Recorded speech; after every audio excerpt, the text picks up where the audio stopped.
So, hello everyone. I hope you all are doing fine. And today, yesterday we didn't have class because the age of Chaucer is quite long, especially his works, because we are going to cover here the prologue of Canterbury Tales, and along with that, some important tales that in exams perspective you can. I was analyzing the question papers from the past 5 to 6 years, which means like 20 papers or something. I found that from the Chaucer's age, they are kind of stopped asking questions from Chaucer. They're asking sometime, but not always, and not directly. They ask indirectly, like some critics what they have said about Chaucer and all these things, right? And today we are going to focus on what they have asked before at the end of our session, and we'll have like 10 to 11 questions. And if you want more question, you can definitely go and click join our telegram channel or WhatsApp group. We'll post the question paper there, and also for your practice with all the questions with full analysis. So shall we begin today? It's about Chaucer. As I told you, questions are coming. The question come, it was about the order, and recently they asked about the you know uh, couple of questions on criticism, Chaucer, especially that part it came. And as I told you, chronology, you are going to get one work of Chaucer in the chronology order question. And sometime about the criticism you will get.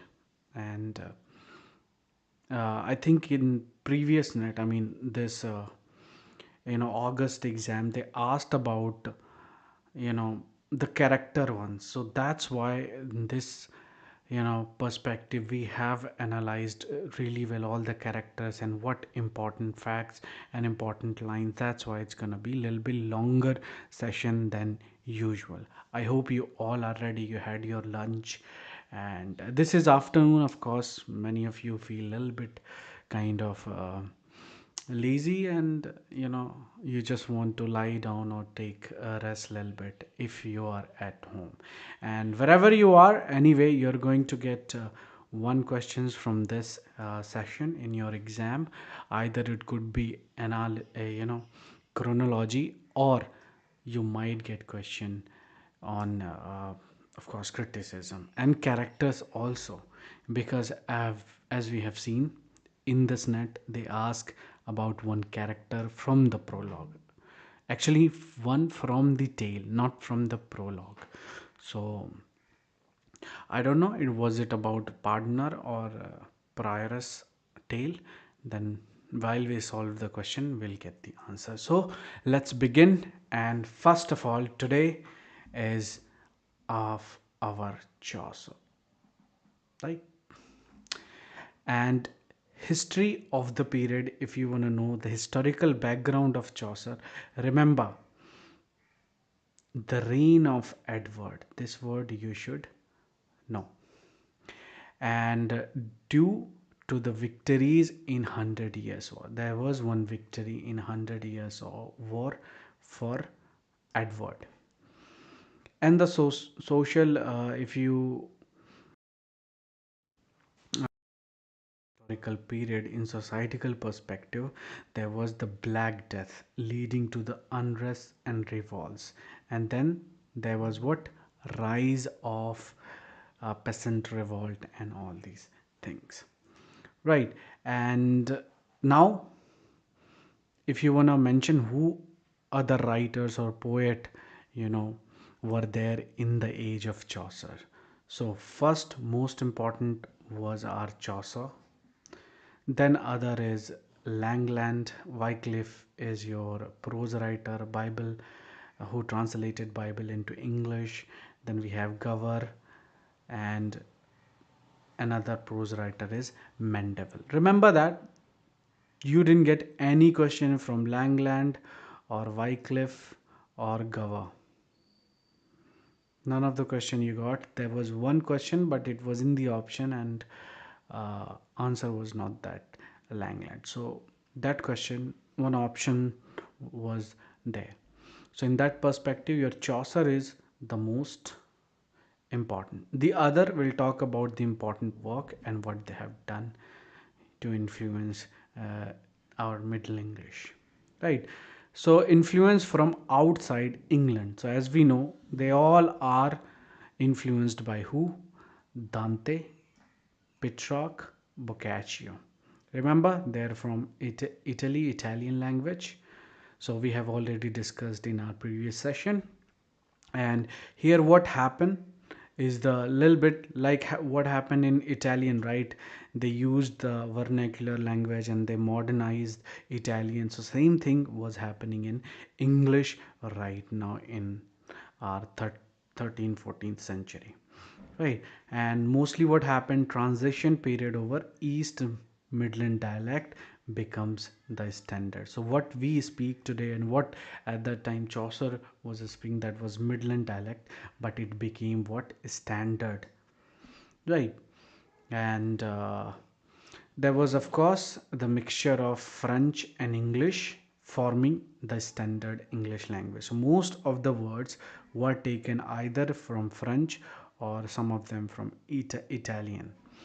Emergence of modern spirit, of course, like what happened in Italy, the Renaissance was happening, right? The Dante, Petrarch, Boccaccio, they completely changed Italy and the literature. So that's exactly is happening here. They influenced from the neighboring country. And what happened? Shift from romantic ideals to critical and dramatic spirit. Decline of anonymity. As we know, before Chaucer, most of the poet were writing everything kind of anonymously. They were not putting their names. But this time what happened? you know Poets are coming together and they started writing their name on the work what they have written. So Chaucer stands out as a key literary figure. That's why we have the age of Chaucer. So that particular age is named after Chaucer. Then we have prose development. As we know, before there was, not enough, prose at that time, especially, couple of writers were there, but not again it was still what poetry was over English prose. So a little bit establishment were there, like we have Mandeville and Mallory. And Scottish literature, emergence of notable Scottish writer like Barber. Then now we'll move quickly to the Geoffrey Chaucer. Remember the age, 1314 to 1400. Very easy to remember, right? 1340 and 1400 birth. As we know, it is uncertain, but generally people have accepted it as 1340. Birthplace London. London is in the middle, so Midland dialect. That's how you can connect, right? And early service what was entered household of the wife of Duke of Clarence in 1357. Military diplomatic career, he had a little bit military services, and he also participated in the Hundred Years War, captured at the siege of Rheims, ransomed by king. And diplomatic mission, he was also sent to Italy by Richard II in 1378, and several diplomatic. So what basically you have to remember is that the age, like 1340 to 1400, and birthplace London, and diplomatic career that he was participated in 100 years war, and he was captured and then ransomed by Richard II, and then he got what? Pension for the rest of his life, and he couldn't enjoy the pension also. After 1 or 2 years he peacefully died. Anyway, life and career, influence, patronage, French literary models. Here what you have to remember is the his life is divided into three period. First period, his youth, early manhood, or you can just say French literary model. So when you get question from net like arrange the following order of Chaucer's work, so you should know there is no correct order. So they are not going to ask about his work like which one was published first, which one published later or at the end. They're not going to ask from specifically Chaucer's work, all the work together. They would not ask in the order, but they would ask about the age. So you should remember, first of all of his works were, in the first period was all influenced by French literary models. Second period is important, which was all, had strong influence of Italian literature. Third period is English literature, where you can just proudly say that we have our Canterbury Tales and stronger English identity. So if you arrange in the order, you should understand that first is our French, second is Italian, and third is our English. English work comes Canterbury Tales. So if they ask in order, you should put this thing at the end, right?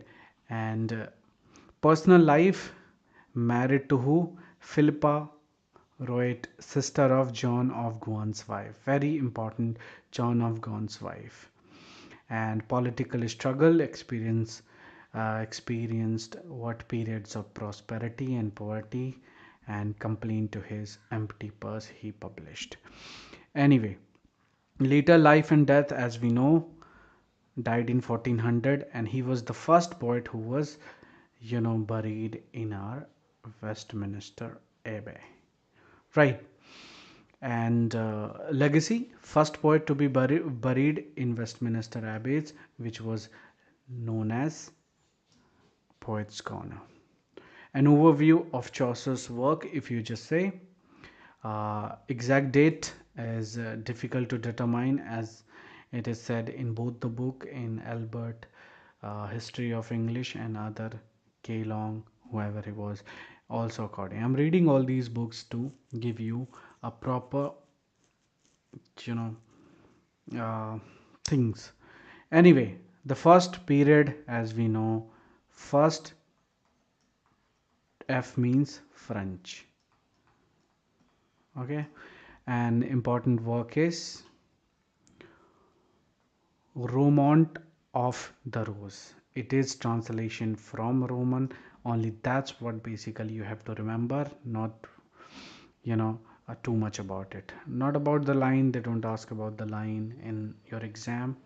Theme of love is there. Allegory of love.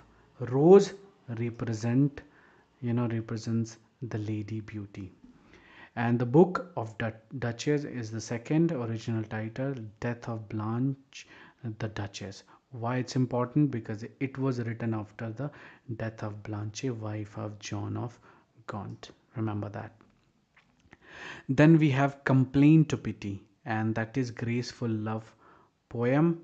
Another is ABC text, kind of prayer to the Virgin, and translated from French. Verses begin with successive letters of alphabet. Others poem, as you can see here, ballad, roundels, and wireless. So what you have to remember in the French period, this book and this book, and not too much remember in particular thing that it was translation from the French language, and this the Book of the Duchess is what written for Blanche, the wife of Gaunt. Again, French. That's what you have to remember in Chaucer's other work. Then second period, as we know, it's Italy. All about Italian influenced. So Troilus and Cressida. As we know the story about this, I'll tell you here.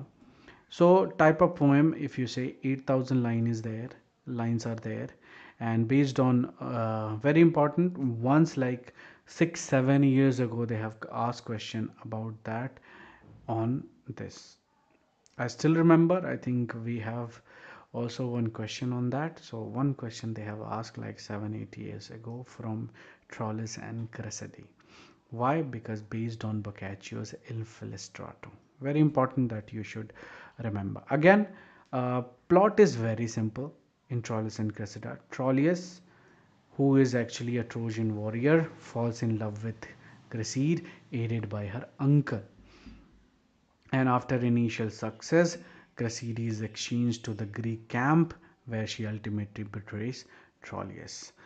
And love theme is their love, betrayal, fleeting nature of happiness. What happens at the end? Troilus dies in the battle. The narrator reflects of the transience of earthly joy. Okay, so that's all what you have to remember in Troilus, Troilus and Cressida, that it was based on Boccaccio's Il Filostrato, and it is in his second period, which is Italian influenced period, right? Then House of Fame. Again, very important. One question were there. Recently, they asked about the House of Fame. Who wrote the House of Fame? So it's a dream vision. You should know that the type of poem, dream vision poem, which is also unfinished. So if they ask a question on House of Fame, they'll ask who writes, who has written it, and what type of poem it is, and is it finished or unfinished. That they'll ask in the uh, and which period it belong. So these four statements they'll ask like A, B, right? A, then B, C, D. So that kind of question will come, right? So House of Fame is clear now for you. Then Legend of Good Women. This is the original title that we have here, and again dream vision with 9 stories ordered to write a glorious legend of good women to atone for earlier works. Content total 9 legends, and what is important point here the Thisbe, because one question was there long ago, not like 5 6 years, but longer. I would say like 7 8 8 or 9 years ago. That question was there. Anyway, prologue is very important of this because Chaucer is visited by the love and Alcestis, and who orders him to write about women who were faithful in love. Outcome abandoned the work, possibly due to development of Canterbury Tales. So, in that, what you have to remember in Legend of Women, it's a dream vision poem, and it has 9 legends. And who are the legends? Also, you should know one is Cleopatra, Thisbe, Dido, and Hypaspile or Medea, and Lucretia. That all you have to know. And the third period, which is very important. So in if it is about Italian, you know what kind of theme would be there, about the love, betrayal, bravery, all this stuff. And third period, English influenced Chaucer masterpiece, which is our the Canterbury Tales. We'll discuss in deeply later, in depth. Significance, as we know, it's a masterpiece. Concept represent the broad spectrum of English society. Total 29 pilgrims, and structure planned as 120 tales but finished only 24. We'll talk about all 24 tales also just a little bit, so you will have basic idea that what Chaucer has influenced, I mean, English. Right, content is what first this whole Canterbury is divided into two kind of a structure. First is, suppose it's a poem, right? So first it has prologue, and then it had tales. So that's how it is divided. So 120 tales on the outward and return, but 24 tales were completed, and it has humor, pathos, narrative description. And tales are linked by prologue, some dialogues, and narrative fragments.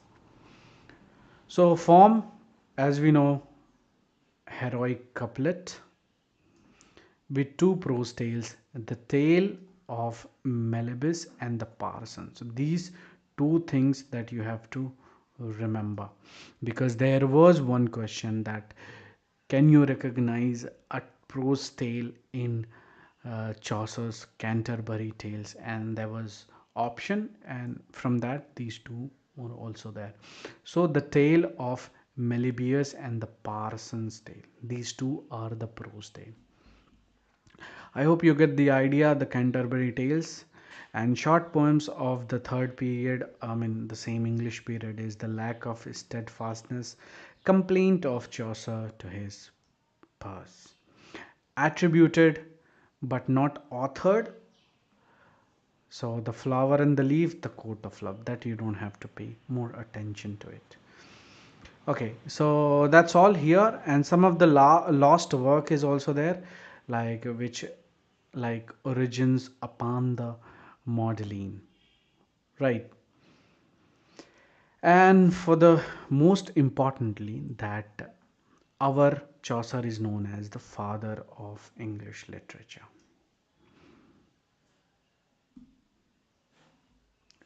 And again, he used what vernacular language and standardized into the modern English. Again, D syllabic couplet, very important, because in what happens in the DK syllabic couplet is that it has actually influenced by heroic couplet. So remember this DK syllabic couplet in Canterbury Tales, and then we have influenced the heroic couplet, which we later Dryden and Pope have used it, and it was all in iambic pentameter. So Chaucer is credited with regular use of iambic pentameter, a metrical pattern that would become a cornerstone of English poetry. That you should know. He employed it, not credited, form this iambic pentameter. That we'll discuss later. Okay, so Chaucer's prose, as we know, two prose are there, the tale of Meliboeus and the Parson's Tale.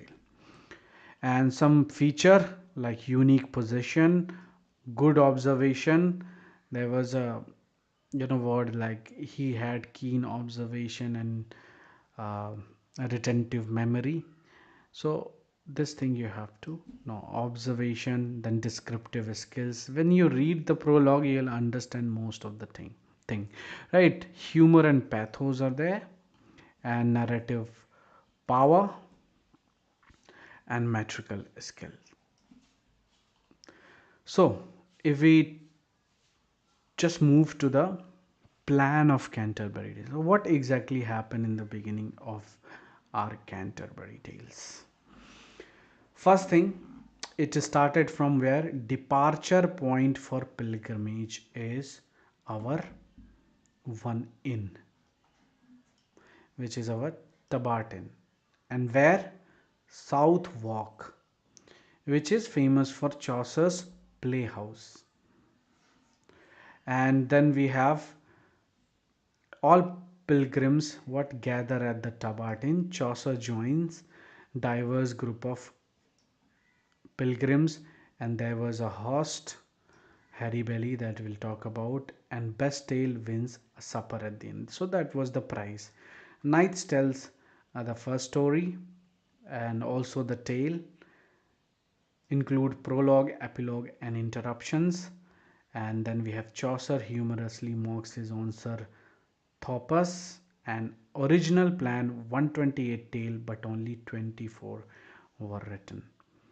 Tales cover love, chivalry, legends, and satire. Chaucer, first short storyteller and poet, you can say. So, anyway, that was all about the plan, and let's move to the prologue to the Canterbury Tales. If you have any doubts, you can just ask in the comment box. I hope you all are there, and anyway, whoever is there, you should make also notes. Okay, so let's continue. We are just moving forward to the prologue to the Canterbury Tales. It's gonna be long, but I'll try to make it short so we can just finish it as soon as possible. Because you're not going to get so many questions, but one or two question even important for your GRF, right? If you can just attend this particular session, you'll be able to answer your one or two questions on this particular session, right? So prologue to the Canterbury Tales. As we know, 30 pilgrims gather at the Tabard Inn, and they agree to tell to tell a story contest during their journey. Harry Belly, as we know, is the host, serves as master of ceremonies. Pilgrims are introduced in the general prologue, and links or short dramatic scenes are, and interspersed between 24 tales. Some pilgrims do not tell story. The return journey is not included. Chaucer did not complete the full plan of the book. Structure of the prologue, as we know, the tales are framework and order of introduction and representative figure, narrative style, and narrator's identity. Synopsis, if we talk about it, frame story, as we know, pilgrims to Canterbury seeking what is spiritual healing. Settings begins in April, a time of renewal, and group of pilgrims, diverse group meets the Tibetan. So all of these are the pilgrims. So we have knight, his son, and their human religious figure. We have priors, nuns, priest, monk, and friar. Tradesman, merchant, herdsman, carpenter, weavers, dyer. Professional class, clerk, sergeant of law, doctor of physics. Others to the group: Franklin, tapestry, weaver, cook, shipman, and wife of Bath, a prominent female pilgrims with distinct character. Very important, the tale and also the prologue. All the lines actually. And religious pair, we have parson and hard-working plowman. Common folk, we have miller, municipal, reeve, summoner, and partner. Host role, Harry Belly, and leads the group and suggests the story. Storytelling plan, each pilgrims, as we know, tells two stories, going and returning. The best story have sentence and solace, and prize for the winner is a free meal paid by the other pilgrims. First tale, the knights, and the knights they he starts the knight starts the first tale, and prologue, in the prologue also. And the character description we have. So here you should know this thing. Dryden, I see all the pilgrims, their humorous, their features, and their very dress, as distinctly as if had supped with them at the Tabarton. So that kind of descriptive and you know realistic that Chaucer wrote, that Dryden himself said that it's like that I was there and having my dinner with them. So that kind of was there. So what it brings, like Chaucer's brings romantic interest to everyday life. First English poet to focus on ordinary people. The prologue showcase cases Chaucer's keen and kindly observation. Okay, so that's all here, and we'll just quickly move.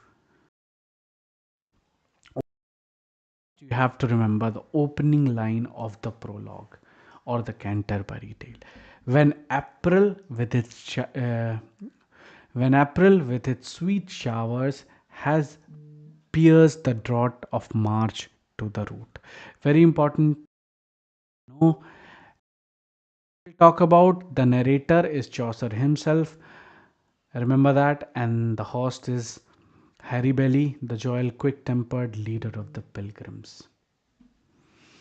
The night, our first important tale also, and in the prologue also he makes the appearance. So here the lines very important. All the lines are actually important in Knight's Tale. First, you should know that it starts with a knight there was, and that a worthy man, who from the time that he first began to ride out, he loved chivalry, truth and honor, freedom and courtesy. He was very worthy in his lord's wars, and there had he ridden no man farther, both in Christendom and the heathen land. So there was one line of, in your exam based on that. And ever honored for his worthiness. At Alexandria, he was, when he was born, very important. This line was also mentioned. Above all nation in Persia. So from here to here, in Lithuania, had he campaigned, and in Russia, no Christian man so often of his degree. But anyway, just remember this line that you have to know. Second is a square. In the square, you should know only opening line is very important. Other is just. So the knight's son, youthful, handsome, and loves courtly life. So what was the opening line? With him there was his son, a young squire, a lover, and a lively bachelor. So that line you should remember. These are modern English line, original line different, that you can just go and look. The human, the knight servant, a well equipped and forester like figure. Uh, so fifth character. Our sixth is prioress. All the lines are actually important in prioress. Original name is Madame Eglantine, a modest, dainty nun with exquisite manner, and the lines are like that. There was also a nun, a prioress, who was very simple and modest in her smiling. Her greatest oath was but by Saint Loy, and she was called Madame Eglantine. She sang the divine service well, tuning it in her nose very elegantly. And she spoke French very popular. So there was one question on that about the priors, and it was in the statement. And she spoke, you know, French very properly. Very important line. And according to the school of Stratford Adbo, for the French of Paris was unknown to her. At table, all these lines from here to there are very important. From here to here. At table, she was well taught with everything. She let no morsel fall from her lips, nor dipped her finger too deep in the sauce. She could carry a morsel well and carefully, that no drop fell on her breast. In courtesy, she took great pleasure. She wiped her upper lip so clean that in her cup there was no trace. The other important lines are, she was so charitable and so compassionate that she would weep if she saw a mouse caught in a trap, whether it were dead or bleeding. She had small dogs that she fed with roasted meat or milk and fine bread. But she wept sorely if one of them were dead. So prioress, all each and every lines are kind of very important. And second nun, you just know that there was, you know, nun who was accompanying prioress. The three priests accompanying the prioress, including the nuns priest. The monk is also important, and his lines are quite important. Remember, there was a monk skilled in leadership, an outsider who loved hunt. So this particular line is important. A manly man capable of being an abbot. He had many fine horses in his stable. The rule of Saint Maurus or Saint Benedict, because it was old and somewhat strict. This thing and followed the modern world at his own pace. Why should he study and drive himself mad, always poring over a book in cloister. He had greyhound. Remember, this line is very important. Greyhound as swift as birds in flight.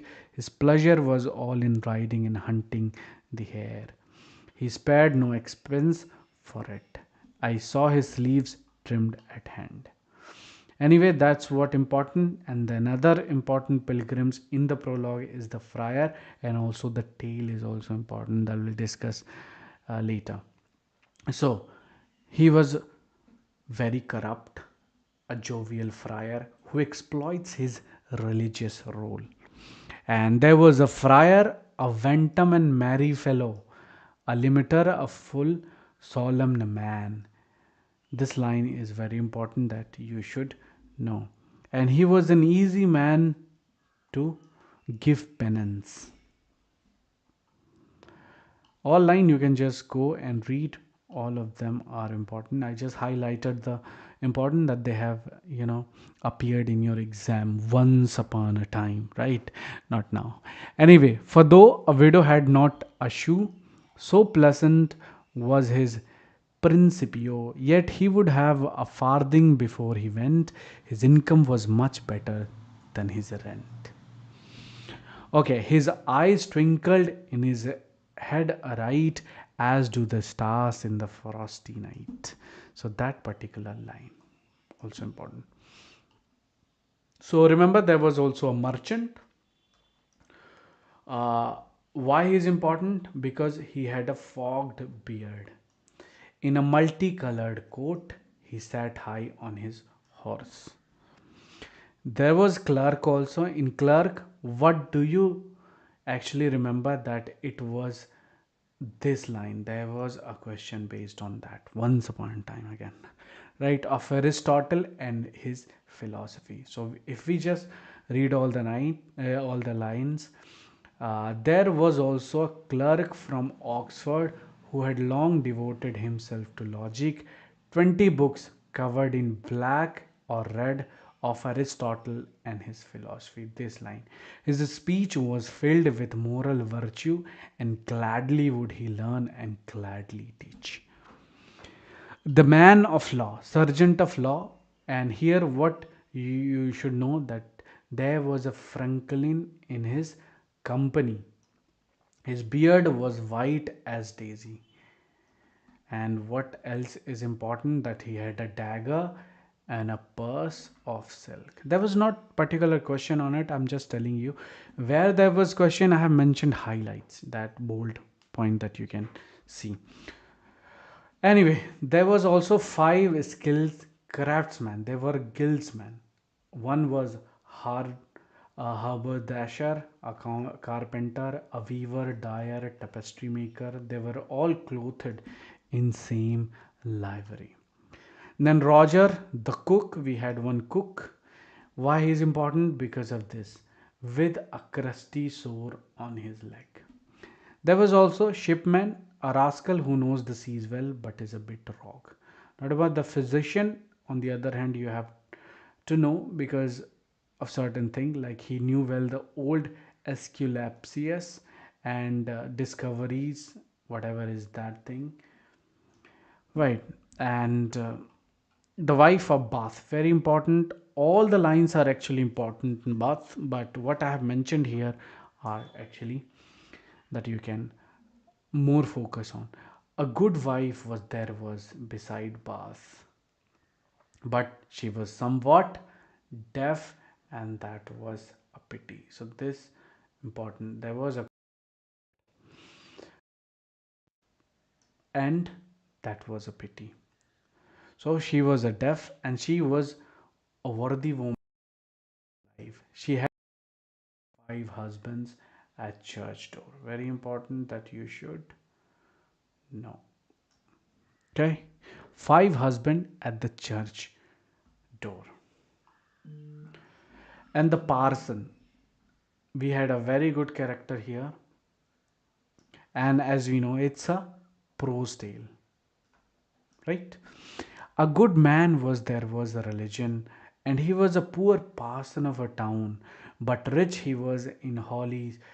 This is actually in the prologue, but if we go in the tale, it's written in the prose format. Remember that. But rich he was in holy thought and work. He was also a learned man, a clerk, who would truly preach Christ's gospel out of his offering and also his substance. He could live on a very little, and he took the words from the gospel and he added it this figure 2. And that if gold rust, what shall iron do? Remember this line. For if a priest is corrupt, on whom we must trust? We trust. No wonder if a layman should rust. But Christ's teaching and his apostle 12, he taught, but first he followed them himself. So remember all the lines in Parsons, line in prologue, very important. Anyway, again we had the plowman, then we have the reeve, then we have the miller. Miller is very important because he was a stout fellow indeed. Very strong he was in muscles and bones, that was well proven for wherever he went. At wrestling, that is very important line. At wrestling, he would always win the prize. He was short shouldered, broad, and thick set. There was no door he couldn't lift off his hinges or break it at a run with his head. His beard was, as red as any saw of fox and broad too like a spade. Right on the top of his nose he had a wart, and on it stood a tuft of hairs, so red as the bristle of a sow's ear. His nostrils were black and white. He carried a sword and a small shield by his side. The summoner we had here also, a lecherous man, corrupt and easily bribed, with a scared face. The important line is this: a summoner was there with us in that place who had a fiery red cherubic face, for he was lecherous with narrow eyes, as hot he was and lecherous as sparrow. Then we had Pardner, very important line here. With him there rode a gentle Pardner from Rouncil, his friend and his companion. Then we had last the Manciple. A gentle Manciple was there from a temple. Then we are talking about here the tales right now. The first tale, as we know, the Knight's Tale, chivalric romance based on Tessida. Palamon and Arcite, what happened, compete for Emily's love. Tournament arranged by Theseus, and to decide her husband. Arcite wins but dies. Palamon marries Emily. Palamon and Arcite are imprisoned by this guy, Theseus. Both knights fall in love with Emily. Their friendship deteriorate over Emily affection. Arcite is released but lament separation from Emily. Arcite return to Athens disguised. So basically, overall, if you just ask me what you have to remember instead of all these things, that it was a chivalric romance. I remember the character Palamon, Arcite, Emily, okay, and there was a tournament, kind of triangle love story, and one wins but died and married the other one, right? So that is basically happened. Remember this, was based on Boccaccio Tosida, and if you get Knight's Tale, that's what you are going to get in your exam, not more than that, right? Then we have Miller's Tale. So I think this time in exam they have asked question based on Miller's Tale, not in the prologue but in the tale. So for that you have to know: eat by a drunken miller, and Alison, wife of carpenter, has an affair with Nicholas. Elaborate rush of second floor to deceive the carpenter. Humorous ending with branding iron and fallen tub. So that's what basically you have to remember. The rest of the plots are here one by one. If you wanna read, you can just read the notes, it's there. So what basically you have to remember, uh, so above all, the Miller's Tale, what you have to remember about a drunken miller, Ellison, carpenter, and the guy who had fallen in the tub. So these keywords, if you remember, you'll be able to answer the question. Then we have Reeve's Tale. It is actually response to Miller's Tale by the Reeve. Immediately he comes, said, you have told the story, now it's my turn. So he was, coming in front, confront the Miller, and then he started his tale. Then we have Cook's Tale, not important. Man's of Tale, not important. You should know that there was Tale. The Wife of Bath Tale is very important. Very good one, actually. So, knights in Arthur's time rapes a maiden.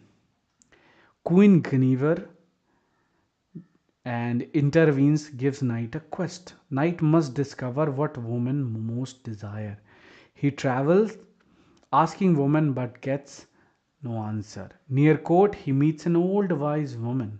She demands a favor for the correct answer. Knight answers, woman desire sovereignty over husbands. Women agree, the knight's life is spared. Old woman asks for knight's hand in marriage, and knight reluctantly agrees. She questions is discussed. She offers a choice, old and loyal, young and unfaithful. Knight gives her the choice, and she becomes young and loyal. Tales end with the wife of Bath's prayer. Then Reeve's Tale, about the it is a fabulous and popular metrical trickster story, and this story is there itself. You have to know that there was Reeve's Tale. Then we have Partners. Partner tells, is about very simple stuff. There was, you know, it is about kind of, greed. So there was three friends. Okay, three friends were there, and they found a treasure in the tree. So there was treasure in the tree. It doesn't look like tree though. And they plot against each other after finding that, kill each other. So what happens? The smallest one goes and outside to bring the food. He put, rat poison in the food and give it to them. And these two plans that when he comes, the other small, you know, the other man, that we will kill him and we'll just, uh, you know, kind of divide the thing. But what happens? He gave them food, they ate, and those guys killed him. Right. And what happens? All three died. So that's the story of Partner's Tale. Then Friar's Tale. Friar's Tales is also corrupt summoner, befriend a devil, disgusted as a bailiff, devils take summoner to hell after a widow's curse. Summoner's Tale, retelling of Friar's Tale by the summoner, hypocritical friar tricked into receiving a fart as a gift. Then we have Clerk's Tale, the Merchant's Tale, the Squire's Tale, Franklin Tale, Physician, Shipmans, Prioress, Monks, the Nuns, the Municipal Parson. So guys, that's all here. We have completed all, and remember, they're not asking too many things. What we have discussed, that's all you have to remember. And again, I'll just tell you last minute revision notes after each chapter I give in our course, and if you haven't joined, you should join. The other poem, I'll also talk about it and what is important that you should remember in that particular poet. So other poet, as we can see, we have Langland. So Langland, what you have to know, when he was born, because there will be, by birth chronology. So there will be, if there is Chaucer and if there is Langland, then we have Gower. If they're asking, chronology of their birth, these things, these, poet you have to remember. And then Mallory we have, then Wycliffe. Maximum, I think they give 5 option, if I'm right. So in that 5, you have to arrange the order. So as we know, Chaucer's age is what? 1340, and it goes to 1400, right? Here is the same, but birth is before Chaucer. So we can just place Langland before 1332. Who? Langland. When will I learn to use this pen anyway? Very difficult. I'll just do some practice tomorrow and then will improve, right? So anyway, so what you have to remember: William Langland, date, because in chronology it's important. So as we know, he comes before Chaucer by the birth, if you would ask, and he is very well known for the vision of Piers the Plowman. And this Plowman has three versions: A, B, C. A means 25,000 line, not more than that. B means 72,000 line, and C means over 73,000, 7,300 lines. Right, so that you have to remember. So 2,500 lines in A, in B 7,200, and C 7,300, more than that. So a text likely authenticate B and C debated. So people are saying A is written by Langland and B, C is by other, but it's not approved. It is actually by Langland, right? And again, if you would ask me about the poem, what you have to remember here: the age and what he wrote, an ABC text. And what you have to remember is that the poem exposes just sloth and vice, these two sins, and features allegorical figure, very important: do well, do bet, and do best. Another is there: do best. So these three you have to remember. Do well means do well, do bad means better, do best mean best, of course. So Piers the Plowman, the vision of Piers the Plowman begin with what character will, and dreaming into the Malvern Hill. First dream shows a grand tower, dark dungeon representing good and evil. The field of folk illustrates society's class, clergy, nobility, peasantry. Corrupt church criticizing for selling papal pardons. The woman in the dream symbolize Christianity and the path to heaven. Second dream, what happens? Piers Plowman, a farmer, a farmer symbolizing Christ. Piers Plowman leads people on a journey to find truth. Life and the afterlife are shaped by one's action and choices.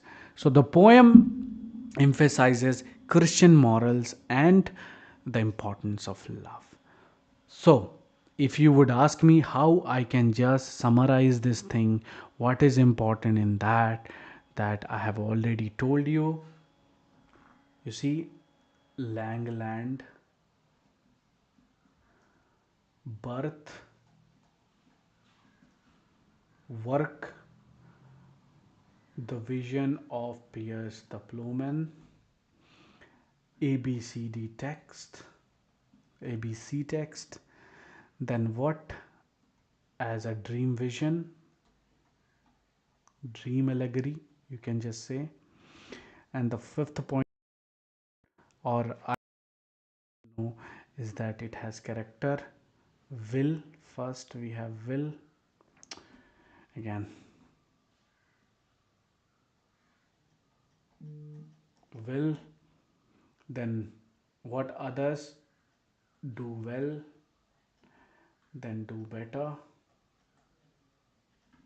and do best. These things I have to remember in the Langland. That's all. Okay, then we have John Gower. Not much of the thing you have to remember. You have to remember the age. So as we know, our Chaucer is where 1340. Langland is above what, 1332, right? And here Gower is also up. So our Gower is in the 1330. This order you have to remember, GLC till now. We'll see others also. So in Gowers, what you have to remember, of course, the date. Then, as we know, he's the contemporary of Chaucer's, and a very important word is that this work. Speculum medentis, everything start with tis, so you will have general idea that it is written by our Gower. Vox clementis, confessio amentis, and confessio uh, amentis again. One is in Latin, one is uh, English. So speculum medentis written in French, vox clementis in Latin, and confessio amentis in, this is a same thing but in Latin version, this is an English version that you, for the king's request he has written. And Gower's narrative style diffuse but occasionally brisk. He wrote a smooth, fluent octosyllabic couplet.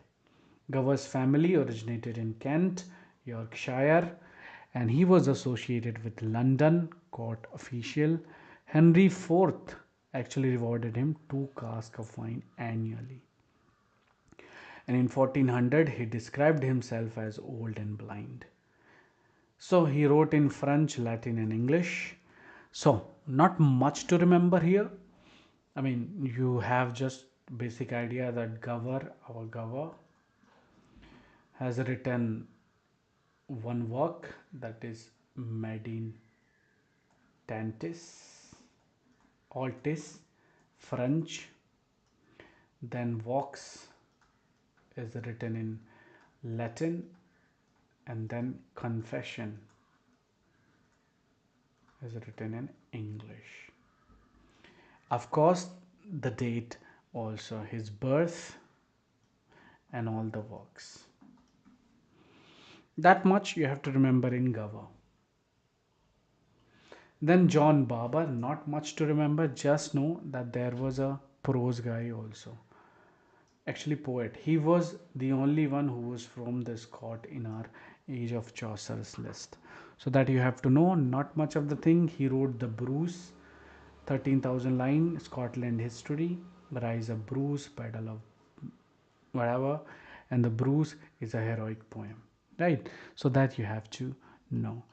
Now we'll talk about Gawain the poet. Very important, and you might get question based on that also. In the past, like after, like 7 8 years ago, they were keep asking about the Pearl poet, but these days they have stopped. As I told you, what you have to focus not in the deep, but what is important in the Gawain poet.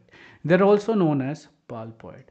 So when this thing comes in your mind, you should know that we are talking about Sir Gawain and the Green Knight, this kind of work, 14th century Middle English. Remember, alliterative poem. So there was a question based on that. We have mentioned in our previous session where we talked about alliterative poem, and that poem was in the list with Beowulf also. So by an unknown writer, but we know him as Pearl, Patience and Cleanness. Possible author may be composed by saint, but you don't have to pay more attention to it. Dialect is, of course, as we know, it is from Northumbria side, right? We know the England is something like that, right? Here is our Chaucer, right? Here is our every most of that Chaucer, Gower, and everywhere, everyone. But Gawain, this Pearl are, so that you have to know. Southern are others, but there are not important writer. And remember, here was Midland, here was Northumbria language, and here was Southern Midland. This side Southern Midland, so that you have to remember. Anyway, so that was kind of map that you can divide the language there. So as I told you, what you have, Paul poet and Paul patient cleanness, and what the dialect Northwest Midland, alliterative revival. It has Sir Gawain's quest, Gawain's temptation. Pearl means a dream vision with the father mourning his lost daughter.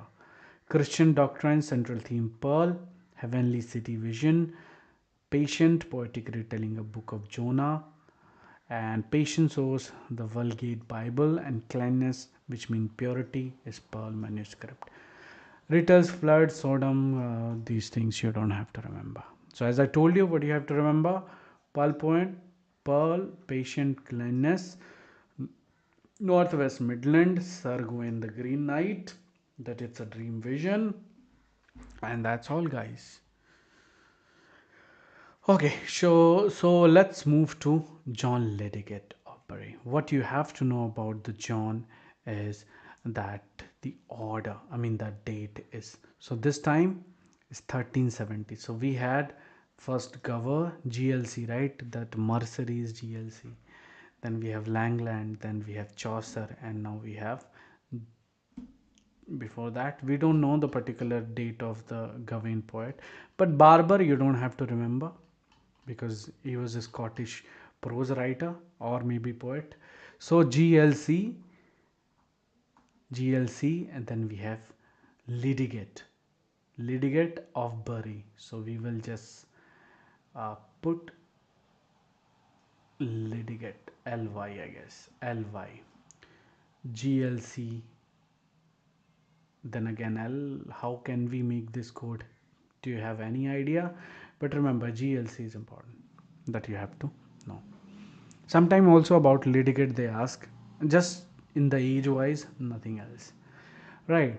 So that's all here, and we'll move to Thomas Mallory. Where is a very important date. We don't know particular about when he was, you know, his birth was there, but let me see, let me check one more time, then we'll have a perfect code for that, right? Let me check.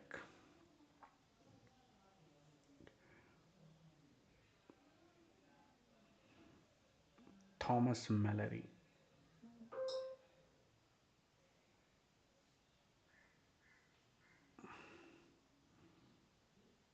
Born is unknown actually. We don't know it still. That's why I haven't mentioned it here.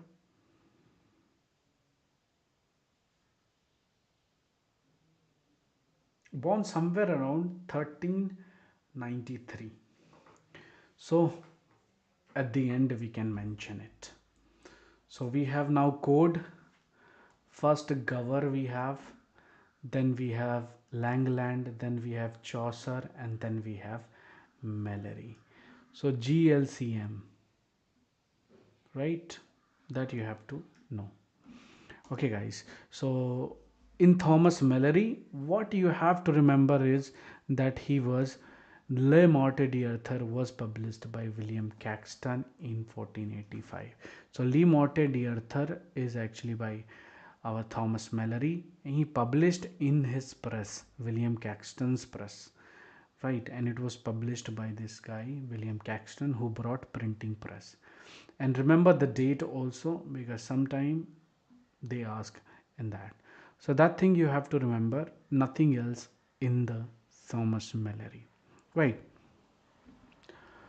And whatever we know about Mallory sir is that whatever is written in the Le Morte d'Arthur's preface, which was actually written by William Caxton. So whatever we know about Mallory is by Caxton. In that case, this particular author and the work is important. It is interrelated with Caxton, so there is like more chances that you might get question on that. So right guys, that's all here, and we'll just a little bit about Le Morte d'Arthur. What happened? It is about the death, right? Morte d'Arthur. So what happened? It's a rise and fall of King Arthur and the Round Table.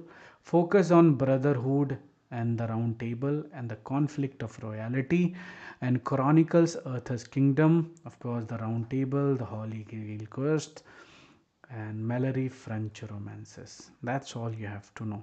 And if it is about any figure, you can just always mention in your themes, and or if you are preparing a papers or anything, or writing an essay. If it is talking about, some legendary figure, you should know there will be chivalry, there will be brevity, and all these things. Loyalty will be there. So these themes will be there. And conclusion, that William Caxton again is published. So that's all. And in Wycliffe, what do you have to remember again? The date, right? So what we had, G L C, and then we have what, Mallory, and now we have John Wycliffe, which is above, right? So we can put W in front. So our code is WGLCM, right? W stands for the prose, our Wycliffe, Gower, Langland, Chaucer, and our Mallory. Right, so John Wycliffe, why is important this prose writer? Because of only one thing, which is the translation of Bible in English, nothing else. So that thing you have to remember. And in that case, what will come? The question, the translation order of the Bible. So Wycliffe, Bible is on the top. Before that, King James, I think, is there, but we can just put Wycliffe's. Then we can put King James, I guess. We will anyway clarify later. But remember, W, our Wycliffe is coming first. So this code you have to remember. WGLCM. Okay. Otherwise, you can remember like that. LCM in mathematics, GLC in your Mercedes car. So actually, you can just remember. And W stands for your Fox, any thing you can just mention. So this is very important that you should remember everything in codes. Okay, so as we were talking about John Wycliffe, why is important? Because of the Lollard. Why Lollard is important? Whoever the followers of Wycliffe is Lollard, right? And if you just these days, if you there, and whatever the name of those followers called, that kind of stuff is also was happening at that time. So whoever is following Wycliffe was following on Twitter or Instagram, whatever, was Lollard. So that you have to remember a low. And what you have to remember, that the father of prose, and the most important thing is this thing, translation of Bible into English. Remember the date also. So Bible date we remember, Bible Wycliffe 1380. We'll see the next code, whatever it comes, just remember this, BW 1380. Okay. Okay guys, so I think a little bit more about it. There was preaching Lollard, peasant revolt, as we know, 1381. Okay, so Wycliffe translation of Gospel and much of New Testament, translation completed by followers, especially Nicholas of Hereford. So that is also important that you can mention. So our is what, Wycliffe Bible, what was it, 1380. Then we have Nicholas Hereford. Nicholas Hereford. NH, your national highway, right? Okay, so actually what it establishes, national standard of English prose. So Bible copied, popularized across England, pure English, mostly unread today by scholar.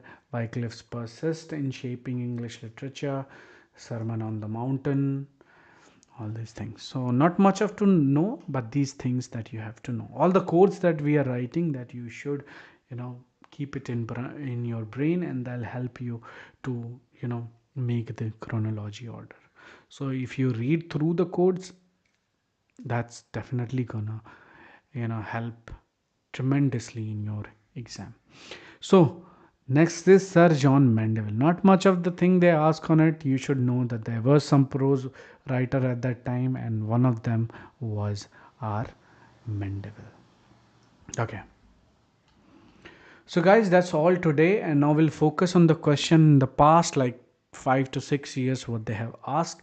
And here, as in your screen, all the questions are here that we'll discuss. As I told you, they asked question recently about the House of Fame, as we know, written by. What we know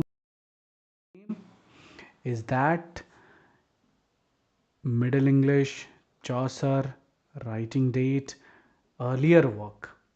Right, it was in his French period. Remember that first period was French. And what else do we remember? Second is what? Our Italian, right? Third is what? Our English, where our Canterbury Tales come. Right, second question, who among the following praised Chaucer's translation of Roman de la Rose? Again, it's a French period, as we know, and it was Eustache Descamps. Whoever he was will know in the description here, in the explanation. So this guy praised Chaucer's translation of Roman de la Rose. Could be this guy French, that's why it's coming here. But anyway, who was a contemporary of Chaucer at that time, poet himself, wrote in poem which he praised Chaucer for his translation of Roman de la Rose. Note some of Boccaccio also praised Chaucer. There is a option here.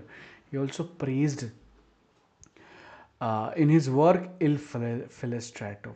Boccaccio praises Chaucer's translation of the Roman de la Rose and mention him one of the leading poets of his time. So both Boccaccio and this guy has mentioned it. So in the option there is nothing. This kind of controversy will give you extra marks, right? But anyway, who among the following is an early Tudor period? Early Tudor. Tudor means what? You know the date, right?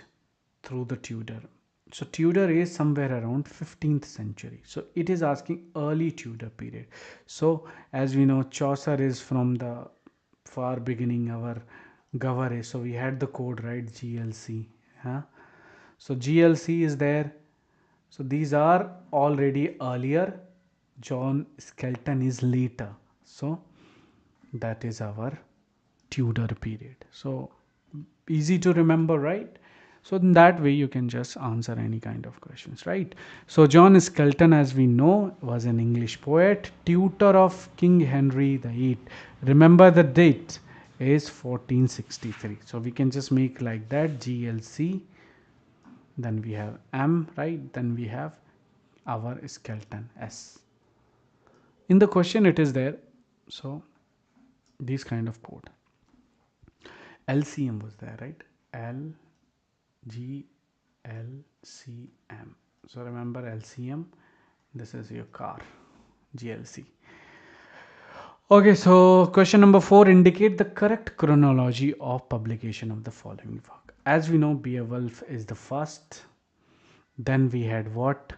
Canterbury Tale. But when you solve this GLC, you know that Le Morte d'Arthur is coming later. So obviously after Canterbury Tales. So we have Beowulf, of course, 10th century. So we can just put Beowulf here, 10th century, 10th century.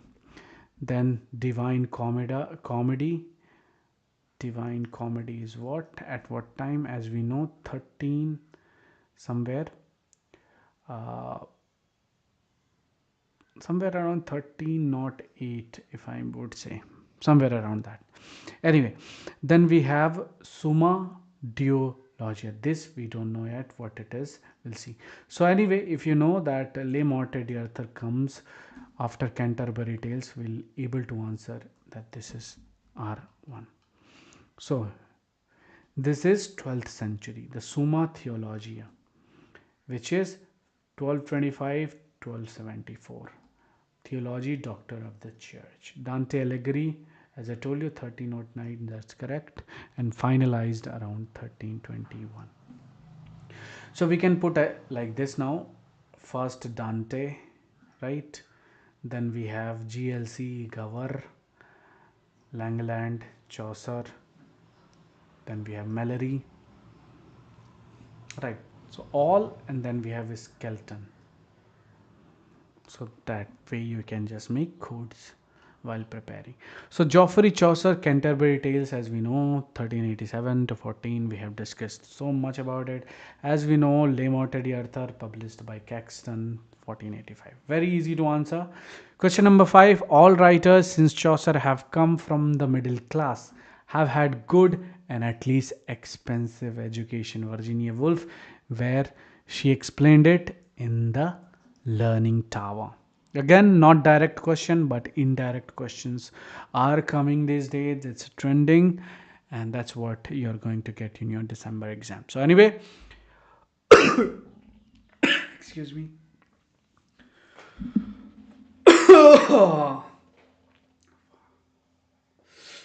So we were talking about the Learning Tower. What is Learning Tower? Is the collection that, while not solely comprising the latest of Virginia Woolf, description is there that you can read in your notebook. Question number 6 is there. What is the appropriate term for the study of language across time? As we know, when we talk about language and the study of linguistic and all, that is called a diachronic. Easy, right? Okay. Uh, then we have, which among the following are not true about the defense of poesy? Why defense of poesy is appearing in here in our Chaucer sage? Because of this statement. Philip Sidney criticizes Geoffrey Chaucer. That was completely wrong, because here is also talking about not true about. So he actually praised Troilus and Cressida and Spenser. And the another statement, it says the E1, that the text defends Plato for his decision. Definitely not, right? He was actually against Plato. Plato said that poetry is the mother of lies. So he was actually supported that the poetry is the least liar. Who's saying that? Our Sydney. So in that case, these both statements are completely wrong. And how we can justify is, as we know, justify it, you can just have this sentence together. Chaucer undoubtedly did excellently in his Troilus and Cressida. That is straight from the essay, that paragraph. Of whom truly I know not whether to marvel more, either that he in that misty time could see so clearly, or that we were in the clear age walk so stumblingly after him. Yet had he great wants, fit to be forgiven in so revered antiquity. I recount the mirror of magistrate, meetly furnished of beautiful parts, and in the Earl of Surrey's lyric, many things tasting of a noble birth and worthy of a noble mind. That the Shepherd's Calendar has much poetry in it, so he also supported not only Chaucer, but he also defended what? Spenser, and another was who? The Mirror of Magistrate. So that you can, so he both Chaucer and Spenser, Sidney supported, right? And discuss the role and impact of Elizabethan stage. Sidney states that there have been three general kinds of poetry: the chief, philosophical, imaginative. Very important that imaginative poetry by the right poet, teach and delight. Okay, about the Plato, as we know, circle around your imagination. He reconfigures what Plato's argument against poet by saving them are the least liar. Again, Plato also said that poets should be banned from the ideal state, and whereas our Sydney said that they are the part of the uh, ideal ideal society. Anyway, next question we have: the heroic couplet is a pair of what? As we know about the rhyme thing, heroic couplet in two, which means rhyme, 10 syllabic. That is your rhyme royal, right? A rhyme royal. So in that way you can understand that thing. Anyway, question number 9 here. Who among the following refers to the high seriousness? We have discussed this question before. Again, it was by Matthew Arnold, and he actually praised what? Our Chaucer. He actually didn't praise Chaucer, he actually opposed it, because according to him, Chaucer lacked the high seriousness. So, in that way, this question is important like that. Chaucer does not have the high seriousness that Homer, Shakespeare, Milton had. So, in study of poetry, he supported Homer, Shakespeare, Milton, HSM, and he didn't support who? Chaucer. Right, which two of the following are the titles of the section in the Thomas Dickens, the English Mail Coach? So there was a question about that thing, the three-part, what was it? The English Coach. Why did we mention it here? Because of, anyway, leave that question. It's not directly from the age. Again, question number 11. Arrange the following author in the chronological order of the above. Very easy. We can just put our choice. We had a code, right? GLC. So by their birth. So again, we have the code, right? How many questions you are answering with just GLC? Tell me till now. It is from the past 6-7 years. You have already solved all the question asking from chronology order with the simple code your Mercedes car, right? So in that way you can just answer. So Chaucer coming after, we have Gower. So Gower is not the option. We have GLC. So first Langland, then we have Chaucer, and then we can just move to other, like we have then Dryden, then we have Pope, and then at the end Oscar Wilde. So easy to arrange. You don't have to even, you know, eliminate any one of these. You will just answer it easily. Anyway, guys, that's all. We are done. Again, I tell you one more thing, that you should definitely join this course. If you go to the other market, you're gonna have to pay more than 40,000 rupees. But sometime some other course lesser is 20,000. People are taking that much money, you know that. And there are so many stuff that they teach that nothing comes in your exam, nothing else, right? So wasting that much time. So one thing I'll do, whatever we have studied so far, we studied Greco-Roman, and then we studied what? Old English, then we studied Middle English, and then we studies the age of Chaucer. These 4 chapter I have studied, and I'll just compile it in your last minute, for the last minute revision. And I promise you, you're not going to get any other question based on that, like 3 pages note. That's all. You're going to get 5 questions correctly. Right. So these thing we have to actually summarize it based on your. So anyway, I want to just tell you the course we are offering is just 5,000 rupees. Actually, actual cost is 10k, but we are just giving 5k off for the, we have offer 5,000 off. So you're left with only 5,000 that you can pay. And even if you don't, if you cannot pay all the money, you can just divide this 5 into 5 months or 4 months or 3 months or 2 months. Okay, it's all plans are there. You can just click the link below and join the course. And by the end of the, in 2 to finish syllabus. And we are also covering our paper one very important, to the points note. You don't have to go anywhere, you just have to solve the question that we'll do in the screen, and then you don't have to read extra for that. So guys, that's all today, and please join join the course as soon as possible, because you don't want to miss it. Right now we are just giving free classes for just now, unless we'll have some students, and when we have, we'll just prioritize them. And if we post 5 videos live there, we'll post one video in YouTube. So to cover everything, you have to be in the order, right? You have to watch everything in the order. So please guys, join as soon as possible. And if you want some offer, some offer code, you can just ping me in WhatsApp or Telegram. Thank you so much and have a good day. Bye bye.